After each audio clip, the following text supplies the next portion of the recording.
Welcome to polytechnic. നമ്മുടെ പുതിയൊരു വീഡിയോയിലേക്ക് സ്വാഗതം. VMware വിർച്വൽ വർക്ക് സ്റ്റേഷൻ നമ്മുടെ കമ്പ്യൂട്ടറിൽ ഇൻസ്റ്റാൾ ചെയ്തുകൊണ്ട് വിൻഡോസ് 11-ൽ നിന്നുകൊണ്ട് അല്ലെങ്കിൽ വിൻഡോസ് 10-ൽ നിന്നുകൊണ്ട് തന്നെ നമുക്ക് മറ്റ് വിൻഡോസിൻ്റെ വെർഷൻസ് ഇൻസ്റ്റാൾ ചെയ്യുന്നതിൻ്റെ ഒരു വീഡിയോ ആണ് ഇന്ന് കാണിക്കുന്നത്. അപ്പോൾ VMware വർക്ക് സ്റ്റേഷൻ നമുക്ക് ഗൂഗിളിൽ ചെന്ന് കഴിഞ്ഞിട്ടുണ്ടെങ്കിൽ അവരുടെ വെബ്സൈറ്റിൽ തന്നെ പോകാം. VMwareൻ്റെ വെബ്സൈറ്റിൽ തന്നെ നേരത്തെ നമുക്ക് വളരെ എളുപ്പത്തിൽ ഡൗൺലോഡ് ചെയ്തെടുക്കാമായിരുന്നു ഫ്രീ വെർഷൻ. ഇപ്പോൾ അതിൽ കണ്ടുപിടിച്ചെടുക്കാനായിട്ട് വളരെ ബുദ്ധിമുട്ടാണ്. അപ്പോൾ VMwareൻ്റെ സൈറ്റിൽ നോക്കിയാൽ കിട്ടാത്തത് കൊണ്ട് തന്നെ നമുക്ക് മറ്റൊരു ട്രസ്റ്റഡ് പ്ലാറ്റ്ഫോമാണ് ഫയൽ ഹിപ്പോ വെബ്സൈറ്റിൽ പോകുന്നു. ഫയൽ ഹിപ്പോ വെബ്സൈറ്റിൽ പോയി കഴിഞ്ഞാൽ നമുക്ക് അവിടെ നിന്ന് സെർച്ച് ചെയ്ത് അതിൻ്റെ ഫ്രീ വെർഷനും പ്രോ വെർഷനും ഉണ്ട്. നമുക്ക് സാധാ നോർമൽ ഉപയോഗമായതുകൊണ്ട് തന്നെ കൊമേഴ്സ്യൽ ഉപയോഗം അല്ലാത്തത് കൊണ്ട് തന്നെ നമുക്ക് ഫയൽ ഹിപ്പോയിൽ നിന്ന് അതിൻ്റെ ഫ്രീ വെർഷൻ ഡൗൺലോഡ് ചെയ്തെടുക്കാം. നമ്മൾ ഫയൽ ഹിപ്പോ ഓപ്പൺ ചെയ്തു. അതിനകത്ത് സെർച്ച് സോഫ്റ്റ്വെയർ എന്നുള്ള സ്ഥലത്ത് VMware വർക്ക് സ്റ്റേഷൻ എന്ന് നമ്മൾ കൊടുക്കുന്നു. VMware വർക്ക് സ്റ്റേഷൻ പ്ലെയർ എന്ന് കൊടുത്തു കഴിയുമ്പോൾ രണ്ട് ഓപ്ഷൻ വരും. അതിനകത്ത് ഫ്രീ വെർഷനും ഉണ്ട്, താഴെ പ്രോ വെർഷനും ഉണ്ട്. നമുക്ക് പ്രോ വെർഷൻ്റെ ആവശ്യമില്ല, നമുക്ക് ഫ്രീ വെർഷൻ്റെ ആവശ്യമേ ഉള്ളൂ. അപ്പോൾ നമ്മൾ ഫസ്റ്റ് വരുന്ന ഓപ്ഷൻ ഡൗൺലോഡ് ചെയ്യുന്നു. അപ്പോൾ ഒരു ഡൗൺലോഡ് ലിങ്ക് നമുക്ക് ഡൗൺലോഡായി കിട്ടും. നമ്മളത് ഡബിൾ ക്ലിക്ക് ചെയ്ത് ഇൻസ്റ്റലേഷൻ ആരംഭിക്കുന്നു. നോക്കാം, ഇങ്ങനെയാണ് വരുന്നത്. നമ്മളത് ക്ലിക്ക് ചെയ്ത് കഴിയുമ്പോൾ ഇങ്ങനെ വരുന്നതിൽ ഡൗൺലോഡ് ഫ്രീ വെർഷൻ എന്നുള്ള ഗ്രീനിൽ കാണുന്ന ഓപ്ഷൻ ക്ലിക്ക് ചെയ്യുക. അതിൻ്റെ സ്പെസിഫിക്കേഷൻസും ഡീറ്റെയിൽസും എല്ലാം അതിൽ കാണിക്കുന്നുണ്ട്, വായിക്കാം. നമ്മൾ ഡൗൺലോഡ് ഫ്രീ വെർഷൻ എന്നുള്ളത് ക്ലിക്ക് ചെയ്യുന്നു. ഒരു ഡൗൺ ആരോ കാണിക്കുന്നുണ്ട്. ഡൗൺലോഡ് ആരംഭിച്ചിട്ടില്ലെങ്കിൽ നമുക്ക് അവിടെ ക്ലിക്ക് ചെയ്യാം, അങ്ങനെയും ഡൗൺലോഡ് ചെയ്യാം. ഇപ്പോൾ നമുക്കല്ലാണ്ട് തന്നെ ഡൗൺലോഡ് ആയി.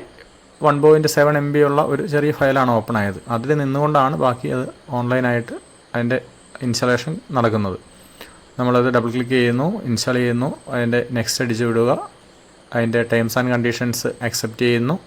നമ്മുടെ സിസ്റ്റത്തിൽ ആൻറ്റിവൈറസ് ചിലപ്പോൾ ഇത് ഇൻസ്റ്റാളേഷനെ ബ്ലോക്ക് ചെയ്യും. ഇത് വൈറസ് ആണെന്ന് പറഞ്ഞത് വൈറസ് അല്ല, പക്ഷേ ചില ആൻറ്റിവൈറസുകൾ ഇത് ബ്ലോക്ക് ചെയ്യാൻ സാധ്യതയുണ്ട്. അപ്പോൾ നമ്മുടെ ആൻറ്റിവൈറസ് ഒന്ന് ഡിസേബിൾ ചെയ്ത് വെച്ചിട്ട് വേണം ഇതിൻ്റെ ഇൻസ്റ്റാളേഷൻ ആരംഭിക്കാനായിട്ട്. നമ്മളതിൻ്റെ ചെക്ക് ബോക്സുകൾ വായിക്കുക, ടിക്ക് കൊടുക്കുക. ജോയിൻ VMware കസ്റ്റമർ എക്സ്പീരിയൻസ് അതെല്ലാം നമുക്ക് ഡിസേബിൾ ചെയ്യാം, അതിൻ്റെ ഒന്നും ആവശ്യമില്ല. നമ്മളത് ഡിസേബിൾ ചെയ്യുന്നു.